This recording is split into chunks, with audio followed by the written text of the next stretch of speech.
Barangay Ginebra, hindi na mahihirapang humanap ng papalit kay LA Tenorio sa spot sa Ginebra dahil andyan na. So yan ang ating tatalakayin. At sino nga ba yan? At controversial dunk ni Mo sa PBA Finals, puntos na, nabawi pa, ang matindi pa dyan, natalo pa. So yan ang ating mga tatalakayin. So isang napakasakit na pagkatalo ang nangyari sa SMB sa Game 1 ng Finals na siyang nauwi sa pagkadismaya dahil sa nangyaring controversial na tawag na naging dahilan din ng pagkatalo ng SMB. Sa mga hindi nakakaalam, 24 points nga po ang hinabol ng SMB. Nandun nga ang lahat ng effort, pagod at pinagsamasamang lakas ng SMB para makahabol or mahabol nila ang napakalaking kalamangan. At ang matindi pa dyan, lumamang pa nga sila, lalo na sa ginawang pag-posterize nga ni Mo kay Kelly Williams. Kapansin-pansin din na sinalampakan talaga nito ng harapan si Kelly na siyang pinag-utagatan naman ng controversial or issue dahil na nga sa kung kailan kakaunti na lamang ang natitirang segundo. Saka pa muli ni-review at hinatulan ng not counted yung dunk ni Mo. So sana doon pa lang sa pagka-dunk ni Mo ni-review na at pansamantalang pinatigil.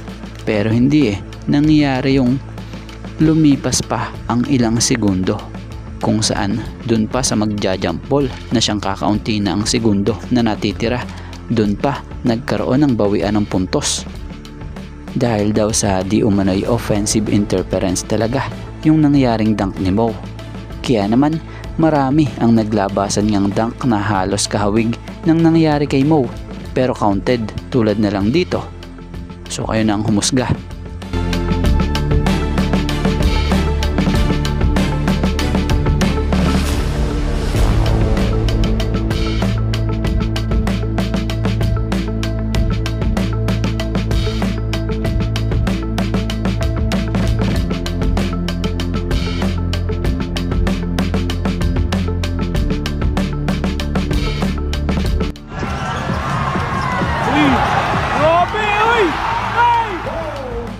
At dito tayo sa patungkol sa posibleng papalit sa pwesto ni LA Tenorio sa Ginebra. So matatanda namang kamakailan lang nagbigay na ng parang hint kumbaga si LA para bang sinasabi nito kung sa pagkakaintindi ng iba at pagkakaintindi nga natin parang nalalapit na ang pagre-retiro nito. Biruin mo after ng Game 7 losing game nila kontra SMB, nasambit ni LA sa isang interview na credit po, nakakalungkot lang. If this is really my last game, nakakalungkot. Dagdag pa nga nito well see, you will hear it from me definitely in the next few weeks. So kung halimbawa mang magretiro na nga talaga ng tuluyan sa LA dahil na nga sa nagkakaedad na rin nito 41 years old na ito, ay isa sa nakikita nga nating possible pumalit dito sa pwesto nito itong si Paul Garcia. So baka nga maging daan pa rin ito para ma-activate muli itong si Paul Garcia sa Ginebra. So sa ngayon nakikita natin or makikita natin na nandun si Paul Garcia bilang practice player ng Ginebra.